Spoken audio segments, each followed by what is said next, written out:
Hello and welcome back to another episode of the Chronic Fatigue and Burnout Recovery podcast. As I am recording this today, this is episode number 52.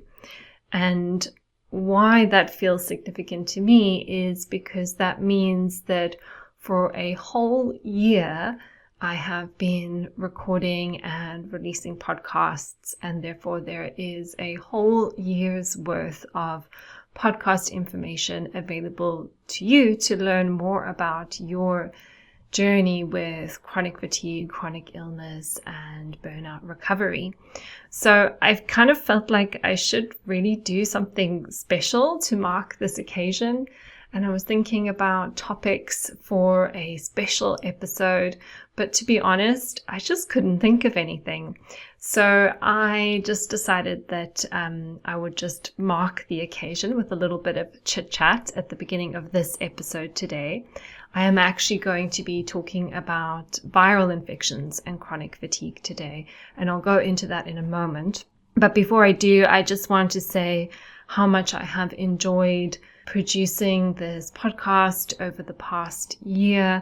I have had so many people message me and say how much it's helping them, how valuable they've found the episodes.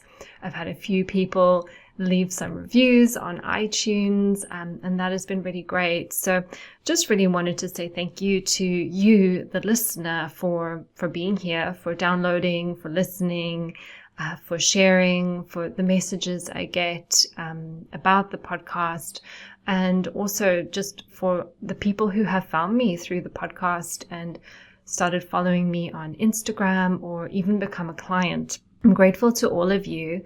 And as I've said, I think in previous episodes, is that this podcast is self-funded. I pay each week to have it edited for me and uploaded, and all the kind of techie bits that I just don't have time always to do in my business.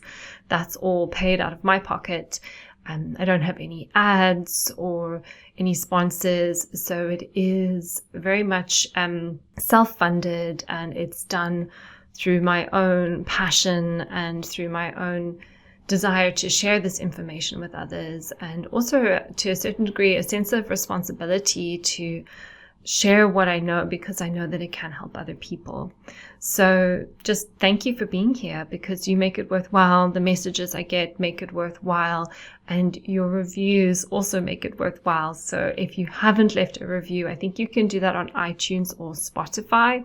It's obviously helpful if you give the podcast a rating, but if you do have the time and the energy, which I appreciate is precious, just to write a few words, because it just means when other people are finding the podcast, they can see if it's something worthwhile for them to listen to. On that note, just a big thank you for being here, for listening, for the feedback that you've given me, and that's really all I'm going to say for today, because I want to get into the topic, which is viral infections and chronic fatigue.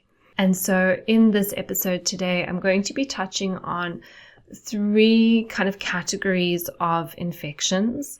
Many people who experience chronic fatigue may have something which is either medically labeled or self-labeled as post-viral fatigue.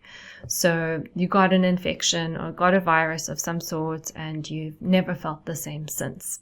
We've also got people who maybe experience chronic fatigue with reactivation of a latent virus. So a virus that was previously experienced, which is sitting latent, inactive in the system, but then becomes reactivated for some reason. And then finally, people with chronic fatigue are also prone to recurrent infections. So infections that are repetitive over time. They keep on repeating. They're constantly getting ill.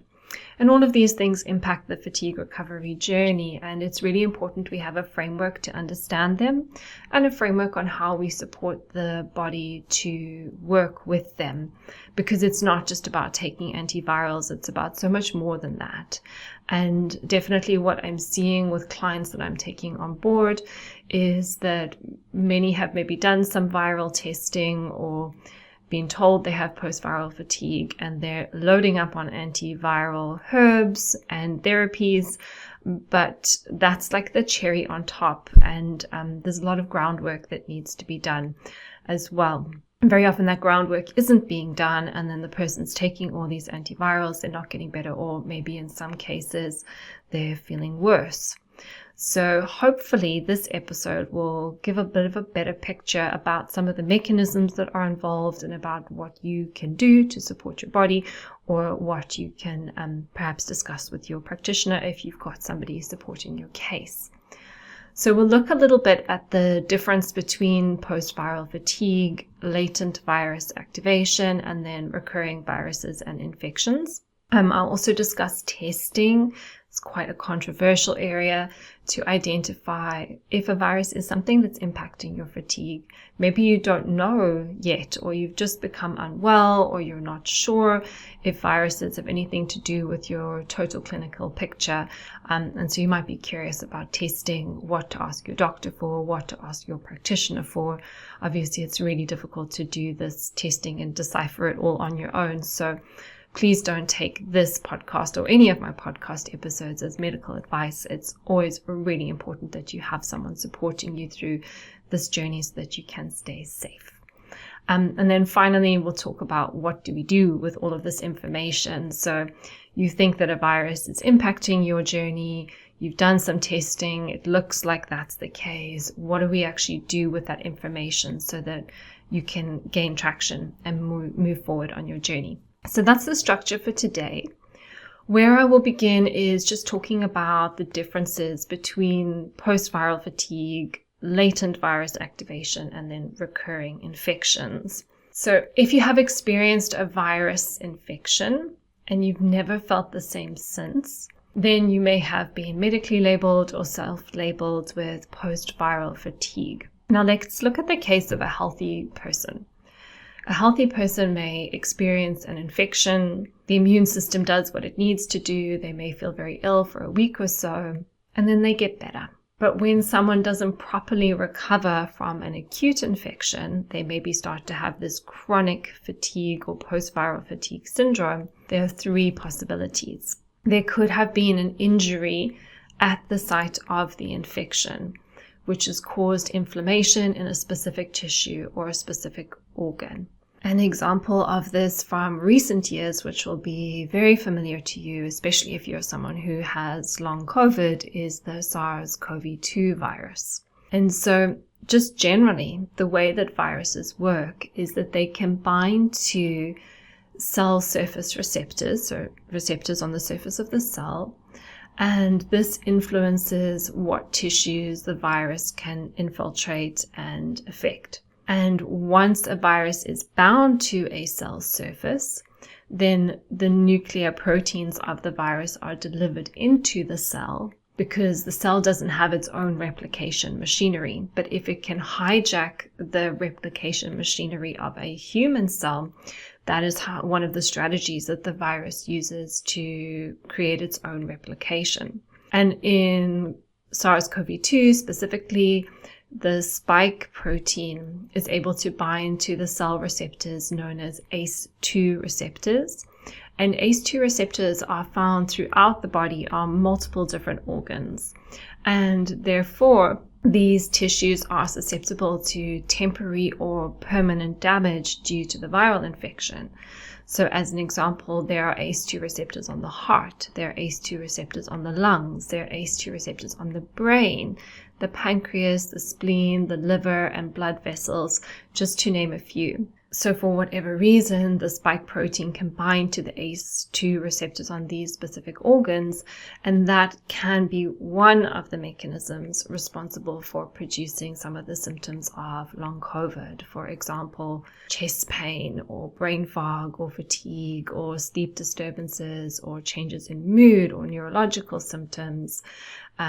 There's obviously many different symptoms associated with long COVID, and that may be due to the specific organ that has been impacted through this mechanism by which the spike protein binds to the ACE2 receptors.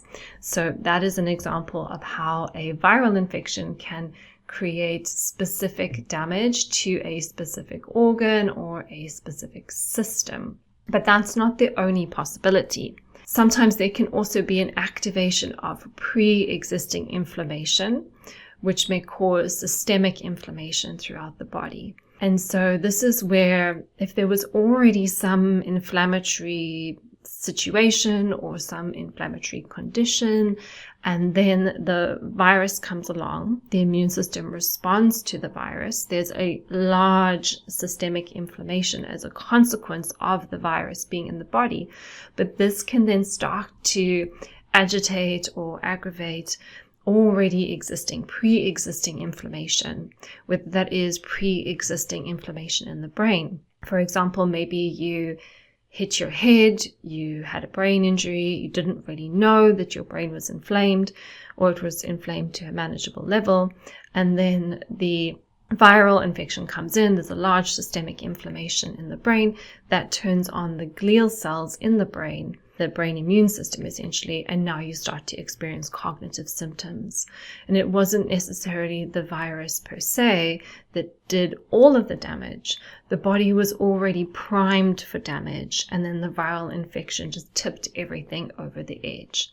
That could be the same in the gut, that could be the same with joints, that could be also the case in autoimmunity. Which brings me to the third possibility, which is there is also potential for the onset of autoimmunity post a viral infection. And this is known as pathogen-induced autoimmunity. And this isn't necessarily going to happen to everyone, but it may happen to people who are already genetically susceptible. And then it's almost like a perfect storm leading towards autoimmunity. And then the virus is the sort of nail in the coffin, the final thing that tips everything over the edge. If you have had a viral infection and you've never felt the same since, you want to consider which one of these three scenarios applies to you, as this will shape how you support your body moving forward.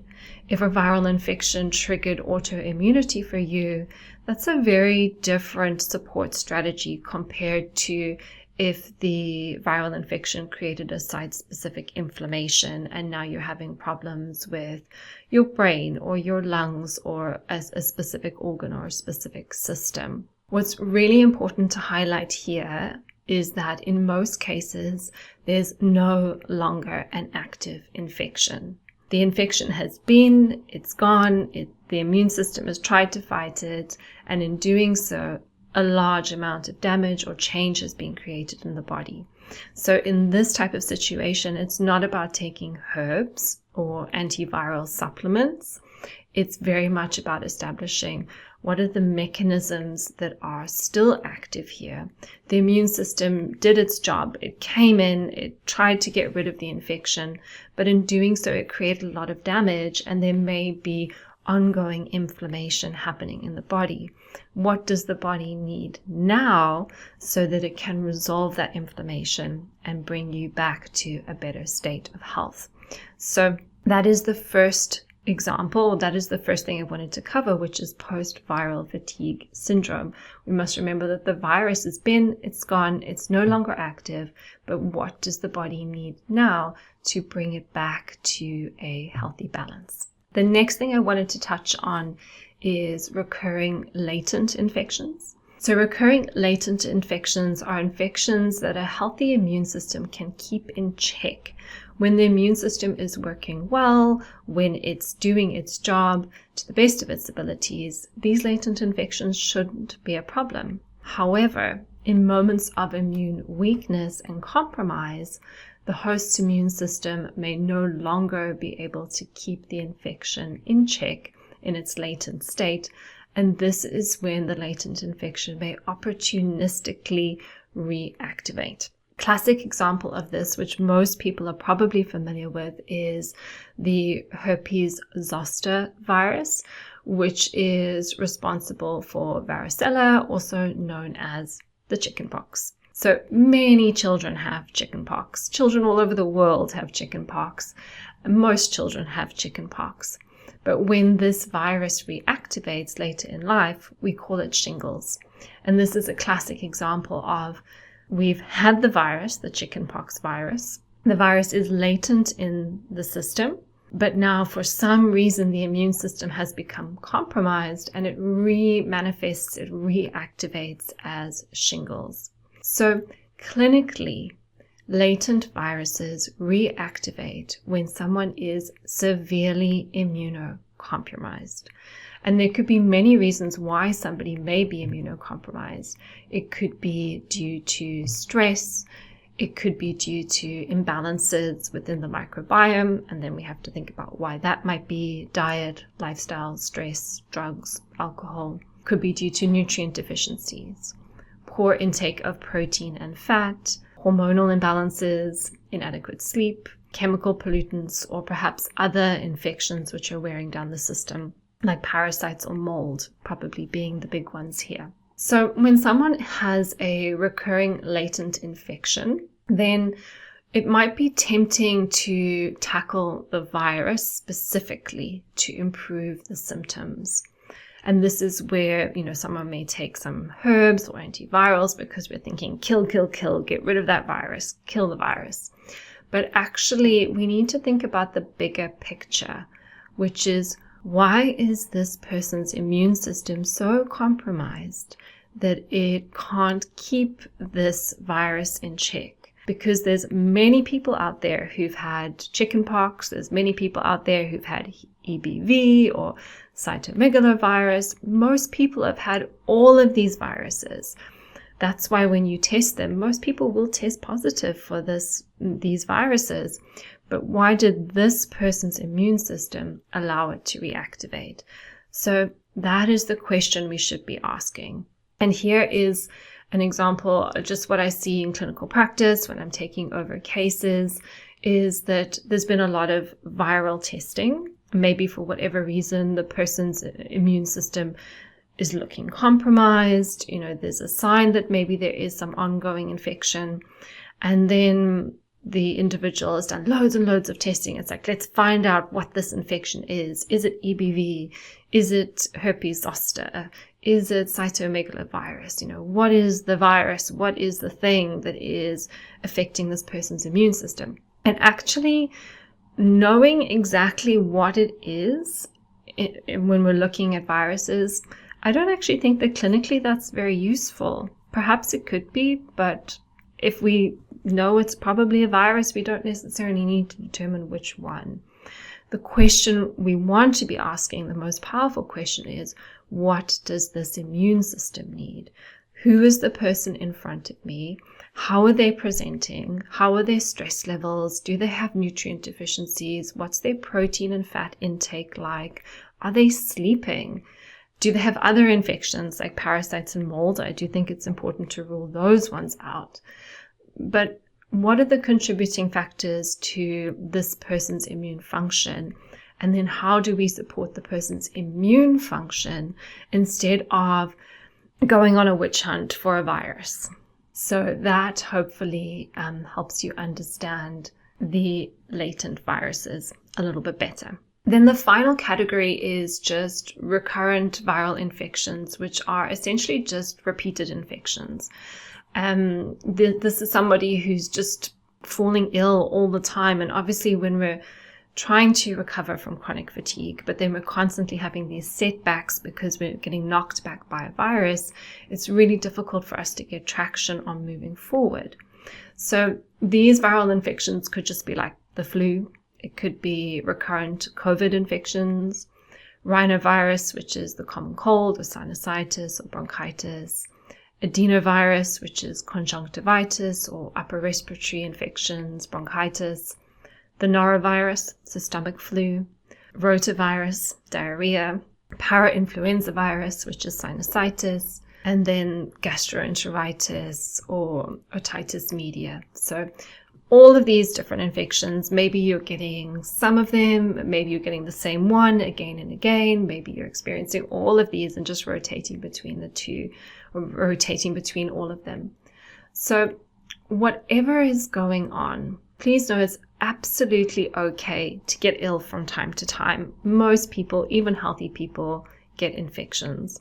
And especially if you're a mum and you've got little ones and their immune systems are developing and they're bringing a lot of things home from school or daycare, then you probably are going to be getting a few more, niggles and colds than somebody else. But however, when this is constant and it's preventing you from moving forward with your health, you see it as the biggest barrier in your journey, then again, we must consider the state of the immune system, and specifically, again, asking those questions about why is this immune system compromised? Is it stress? Is it nutrient deficiencies? Is it issues with the microbiome? Is there enough protein in the diet? Are there enough fats in the diet? So we want to start to ask these questions instead of just thinking about how do I kill the virus. We want to ask, how do I improve my resilience, and how do I improve how robust my immune system is? So hopefully that helps you now to understand the different kind of categories of viral infections. Remember, at the end of the day, what we're really looking to do is to support the immune system and resolve inflammation, or help it to resolve inflammation. And then your antiviral therapy, that's like the cherry on the top. It is not the primary support strategy. But before we get to support, we want to understand how we would maybe know if this is an issue for us. And so here I would like to cover testing. Testing can be a little bit tricky, and this is where I think it's really important that you work with a practitioner who understands all of this, who understands the testing, who understands how to interpret the testing, so you can get the best possible care and support. The first thing I'll say is that an acute infection can, but not always, be highlighted in a full blood count. So a full blood count is a standard panel. Your regular GP should be able to run that for you, or you can use a private testing company if you don't want to go through your GP. I usually refer my clients to MediChecks, but there are many different companies out there. So the full blood count is something that I ask all of my clients to do at the very beginning of our journey together. It's just a really nice screening tool for the most part. But there are certain markers in there that can highlight the possibility of infection. So for example, increased white blood cells and increased lymphocytes can highlight an acute infection. But if that infection has become chronic, we may see a low white blood cell count and increased neutrophils. So just to repeat that again, increased white blood cells for acute infection, low white blood cells for a chronic infection. And then also in a chronic infection, we may see increased neutrophils, suppressed lymphocytes, but not always. So this is just generally speaking. So because infections don't always show up in the complete blood count, you can do a little bit more advanced testing. Here you want to be looking at the complement proteins, T cells, B cells, and natural killer cells. So the best test for this is to use the Cyrex Laboratories lymphocyte map. I think it is only currently available in the US. I'm hoping they're going to bring it to the UK soon. But if you are UK based, then the next best possible option is through Almond Labs, which is based in Germany. However, I do see these labs from clients who have previously done them. But personally, I find these tests a bit of a hassle, and I seldom ever actually end up running any of them with my clients. I do tend to rely on the complete blood count quite heavily. And then what I do like to do is take a detailed client health history and look at their current symptoms. So that's usually where I like to start. And I feel for the most part, I can get a lot of information from a full blood count, history, and symptoms to start to make some clinical decisions. It's not often I start to go into the more advanced labs because to a certain extent, I don't feel that it's necessary. I'm going to do everything I can to support this person's immune system. I don't need to know that I need to do that. I just make the decision that that's what we're going to do. But I digress. As we are talking about testing, I thought it's really important to touch on antibodies. And here we're talking about IgG and IgM antibodies. And so if you're experiencing some sort of chronic fatigue that may be related to some sort of infection, you may have had antibodies tested. And it's really important to distinguish that IgG antibodies will tell you that you had a specific infection. So for example, if you show up with IgG antibodies to Epstein-Barr virus, EBV, that will tell you that you've had Epstein-Barr virus at some point in your life. If you show up with IgG antibodies to cytomegalovirus, that will tell you that you've had cytomegalovirus at some point in your life. Having IgG antibodies isn't particularly helpful. It just says you had this virus once upon a time. And it's noteworthy that 53% of the population will have antibodies to the herpes simplex virus. 98% of the population will have antibodies to herpes zoster, chickenpox, and 90% of the population will test positive for Epstein-Barr virus.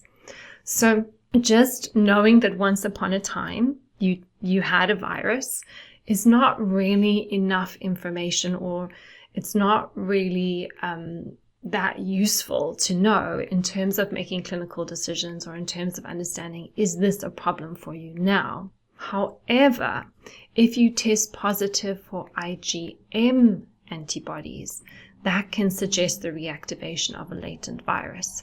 So IgG just says that you had this virus once upon a time. IgM suggests this virus has been reactivated.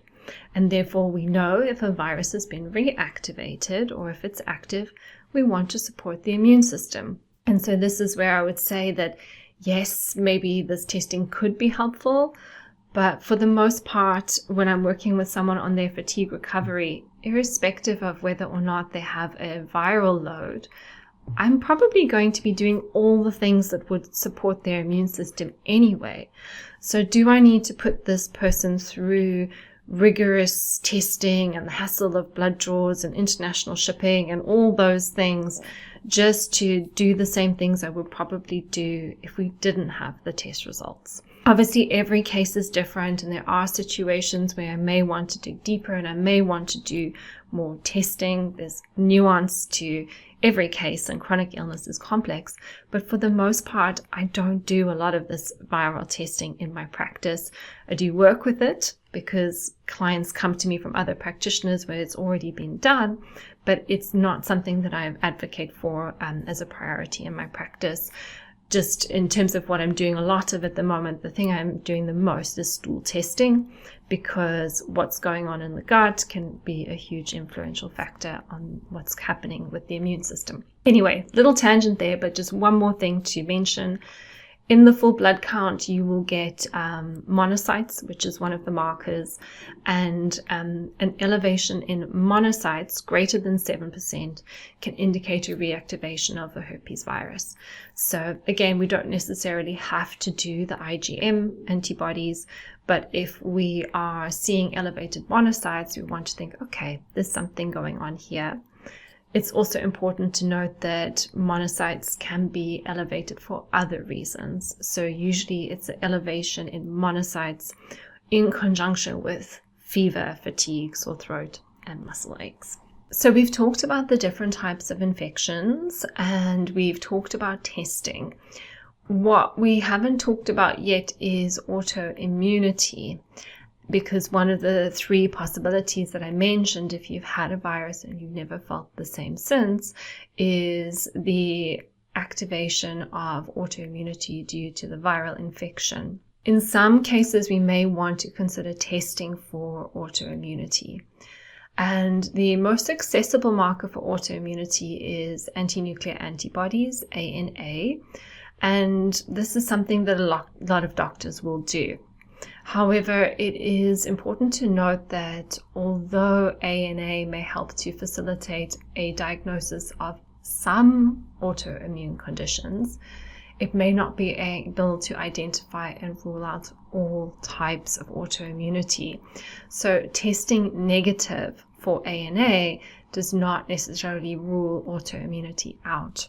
The test that I like to use for autoimmunity is the Cyrex Array 5, which is a multiple autoimmune reactivity screen. It tests for 24 different protein targets, and therefore it's the most comprehensive picture of autoimmune potential. It's not 100%. There may be some other things that get missed in this test, but it's pretty comprehensive. It is worth noting that the test retails at $671 US, and it does have to be arranged through a qualified practitioner. So here in the UK, that's a nutritional therapist or a functional medicine doctor. So not everybody is necessarily going to have $671 US to access this type of testing. However, I would say that if autoimmunity is on the cards, this is worth saving up for. Fortunately, there's no autoimmunity in my family. Never say never, but I just don't think that I'm somebody who holds those genetic predispositions. But I've always said through learning about the Cyrex testing that if I was somebody who was susceptible to autoimmunity, I would be saving up for and doing every single one of the Cyrex panels, maybe, across a decade, but I would want to test absolutely everything because the value of the information that you can get in terms of managing your health it's invaluable.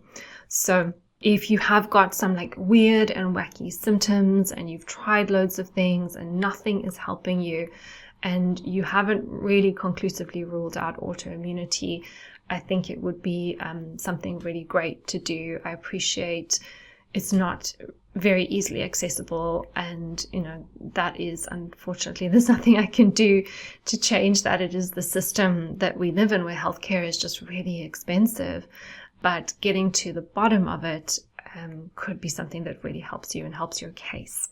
Now that we've addressed testing, the next really important thing, or most important thing, is what do we do with all of this information?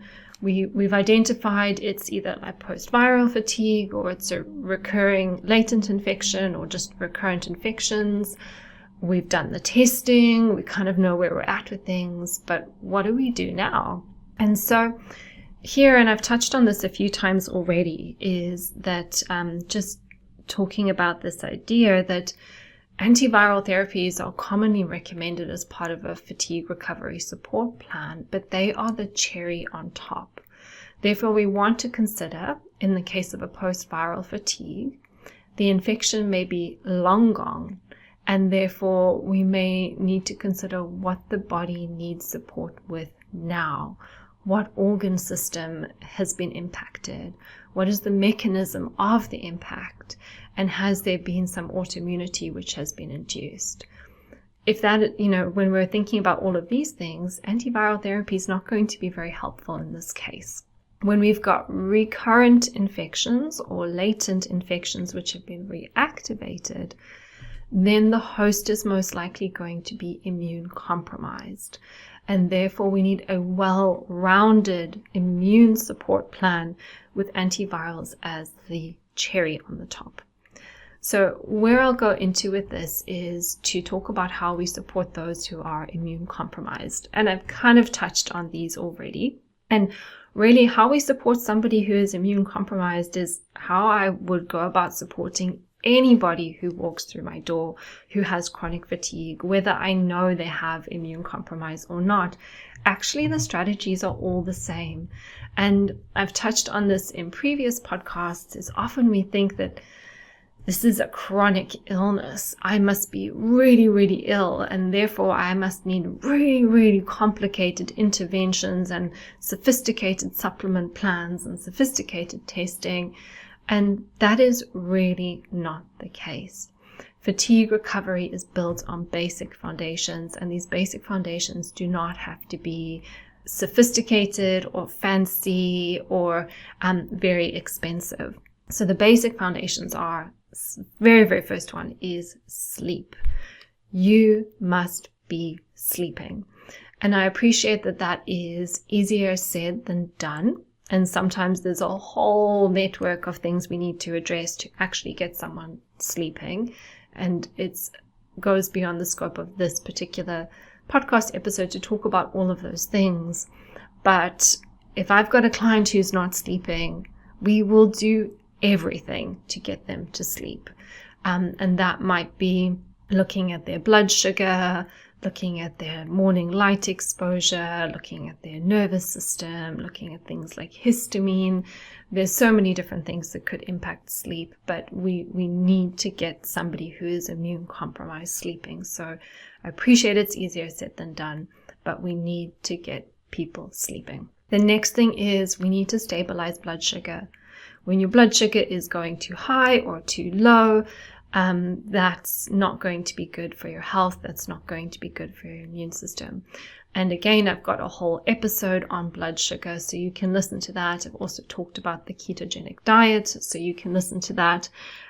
Some people will need to go ketogenic. Sometimes it's the only thing that will stabilize their blood sugar. And most people don't like to hear that because most people like to eat carbohydrate.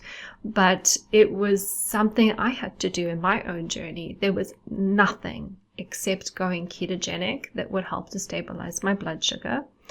And here on the flip side of that, I will say as well that sometimes I have clients with stable blood sugar, but they still need to go ketogenic for the anti-inflammatory benefits on the brain. So just because your blood sugar is stable with the current diet that you're on doesn't mean that your diet has been optimized for your specific case. So it's worth highlighting that as well. So good sleep, stable blood sugar, which always helps with good sleep, and then macronutrition. So we need adequate protein. All these immune molecules that I've been talking about, your antibodies, your T cells, your B cells, they're made from protein. So if you're immune compromised, you may test low for those things. And therefore, if you're not eating enough protein, how are you going to make those immune molecules, which are going to be important for the robustness of your immune system? So ideal protein intake is 1 gram per pound of ideal body weight. Just for maths, if you're 100 pounds, that means you should be eating 100 grams of protein a day. That doesn't mean if you have a portion of chicken which weighs 100 grams, you're done for the day. 100 grams of chicken is 20 grams of protein. So that means you would need to eat 500 grams of chicken to meet your protein requirements. Now, obviously, 500 grams of chicken can sound a little bit shocking for some people. I come from a little bit of a bodybuilding background, so for me, it's not shocking at all. But I know from the conversations I have with clients, they'll fall off their chair if I tell them to have 500 grams of chicken. So what's really important to understand is you can get your protein from different food sources. You can use protein powders to supplement your protein intake, but it probably will involve eating a decent amount of meat or fish. You can obviously use, nuts and seeds, beans and pulses, but we have to be aware, especially if we're looking at beans and pulses and kind of more vegetable-based protein sources, that there's going to be a lot of carbohydrate with those, which can be a problem if you're also somebody who needs to be on a ketogenic diet. So what I say to my clients is it's progress, not perfection. You don't have to get there overnight, but over weeks and months, we want to be building up your protein intake and getting it where we need to go.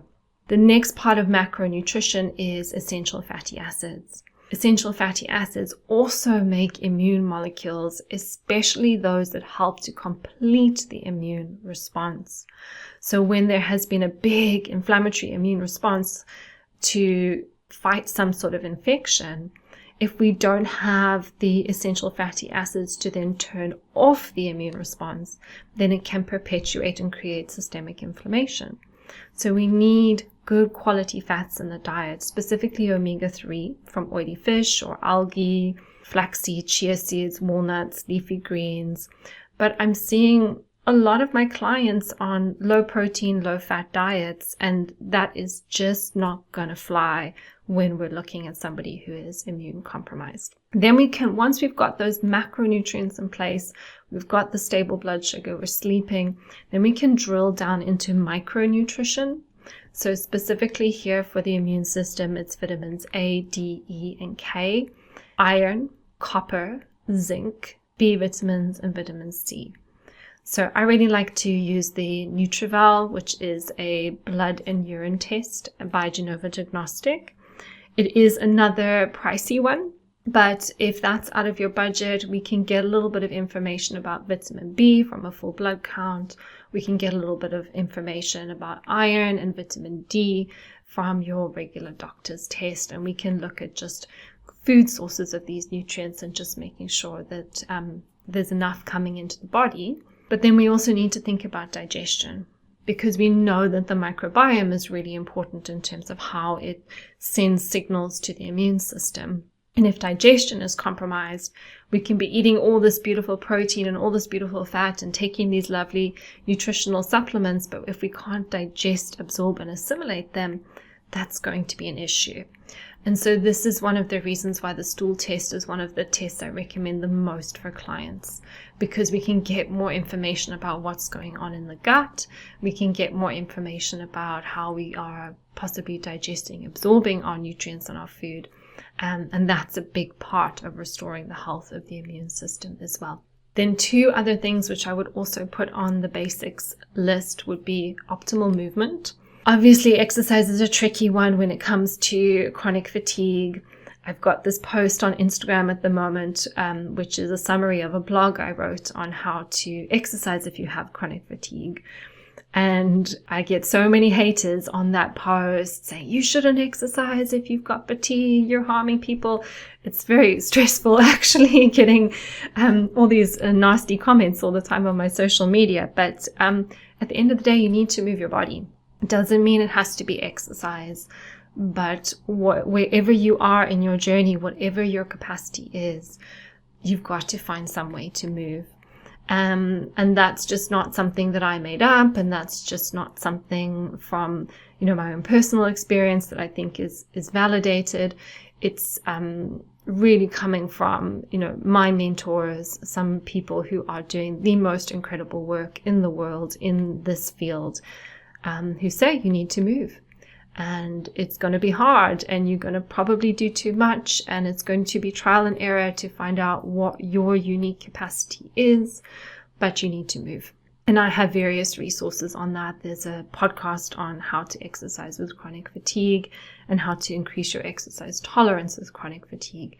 So you can listen to those. And then the final one is supporting your nervous system. The nervous system and the immune system are so closely linked. And when the immune system has been active for a really long period of time, when the nervous system has been really hyperactive for a really long period of time, that can lead to immune suppression or changes in immune function. So again, the nervous system is such a big topic. I do have my Getting to Know the Nervous System workshop, which you can watch. I do have the nervous system episode of this podcast that you can listen to. There's a few other episodes where I touch on the nervous system. And of course, I have my Nurturing Resilience group program, which you can do live or self-study to get the basics of your nervous system down. So although I call these basics, there's actually a lot all baked into the cake, shall I say, when addressing all of these things. But sometimes I'll see clients who are taking lists and lists of supplements and they're not getting better. And because they haven't addressed these things, they're not eating enough protein, they're not eating enough fat, they're not sleeping, they don't have any nervous system self-care. And yet they're kind of like all over the place, taking all these supplements, either feeling worse or just not getting better, or the infections keep on coming back. And we kind of just want to make sure that these things are in place. And this could be 6 months work. So when I'm working one-on-one with clients for 6 months, all these basic things that I've mentioned, getting all of them optimized is sometimes the bulk of the journey. And then the other stuff is just the fancy stuff on top. But then additionally, once those foundations are in place, we could then dig a little bit deeper into adrenal function or sex hormones, or look at toxin exposure, look at other infections that may be going on, like parasites and mold are big ones, overtraining. And overtraining, whenever I say overtraining in my blogs, I always just think, well, there's probably nobody with chronic fatigue who thinks that they're overtraining, but overtraining is relative to the individual. So if you're exercising and you're crashing, you're overtraining, even if your exercise is just getting up and walking around the block. So overtraining still applies, even if you have chronic fatigue. Smoking, due to the depletion of antioxidants, drugs and alcohol, due to the impact they have on the brain and our antioxidant reserves, and eating disorders, because then obviously there will be nutritional deficiencies. Personally, I don't work with anybody with eating disorders. I think you need to work with someone who specializes in that area. But if you are somebody who is very immune compromised, you do have these recurrent infections or reactivation of infections, and you have an eating disorder, the priority is to address the eating disorder so that you can nourish yourself and nourish your immune system. So once we've got all of that done, then we can, as I said, put some herbs in on top as that like extra cherry on top to support the immune system as well. So here I thought I would just share some herbs which are supportive for natural killer cells and T cells, and that's astragalus, echinacea, lemon balm, and beta-glucans. And then foods or herbs which are supportive for B cells are grapeseed extract, adequate protein, green tea, pine bark extract, and resveratrol. So those are just a few cherry on the top nutrients for you. Now, where I'd like to finish up here is if you've been listening to this podcast and you suspect you have autoimmunity, or you already had a known autoimmune condition. For example, a lot of people have Hashimoto's, thyroiditis, and you had some autoimmune condition. Then you had a viral infection, and then you kind of never felt better since. It is possible that you could have developed a second autoimmune condition following the virus, because we know that once somebody already has an autoimmune condition, they have a high chance of developing another autoimmune condition. So if your symptoms are due to infection-induced autoimmunity, the case does become a lot more complex, and it goes beyond the scope of today's episode to go into detail on all of this. But this is kind of just like a checklist of things that you may want to consider. So first of all, you want to identify if there is some autoimmunity, and that's the Cyrex RA5. Then you want to develop, get an understanding of what stage that autoimmunity is. So we have silent, we have autoimmune reactivity, and then we have disease. So silent is, it's just there, it's in the background, you're not really symptomatic, which if you're feeling worse since the viral infection is probably not you. So then we need to think, is this just something that's reacting? Is it like a flare and then it normalizes, and a flare and then it normalizes? Or in the case of disease, there's tissue destruction. So then once we've identified that, then we want to think about what are the triggers. So do I feel worse when I don't sleep? Do I feel worse when I exercise? Do I feel worse when I'm stressed at work or in my relationship? So we want to start to manage lifestyle triggers.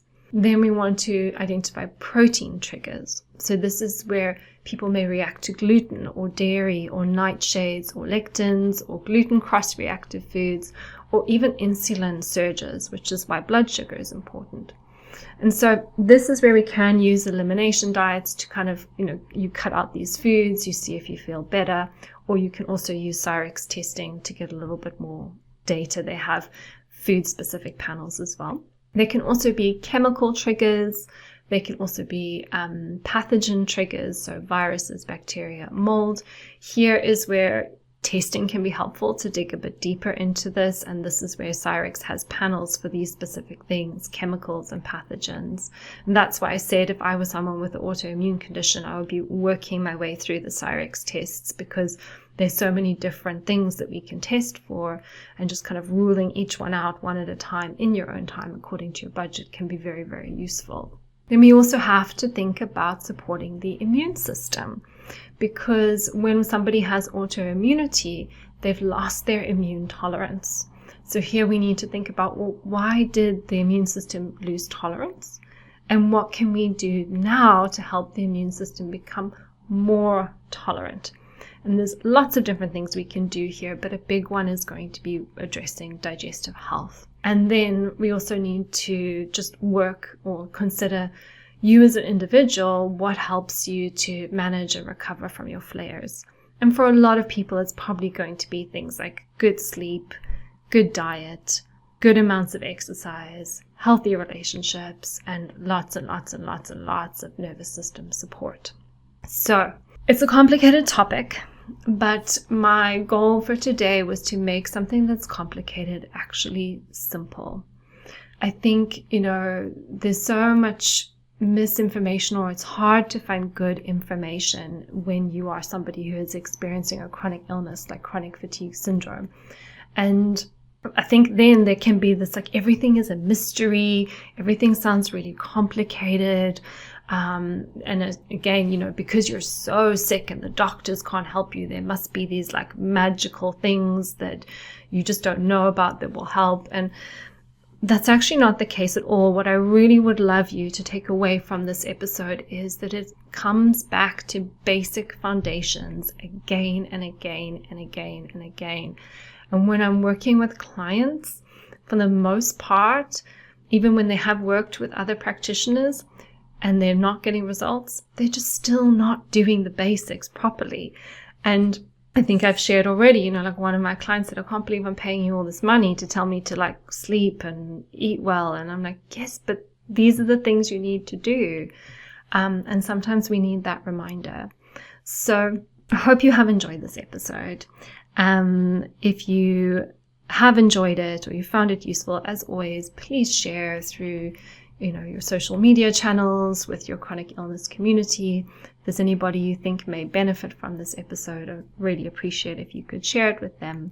And then just once again, thank you for being here. Thank you for listening. Thank you for all the feedback and reviews. And if you haven't left a review, maybe now's a good day to leave one. And I will see you in the next episode.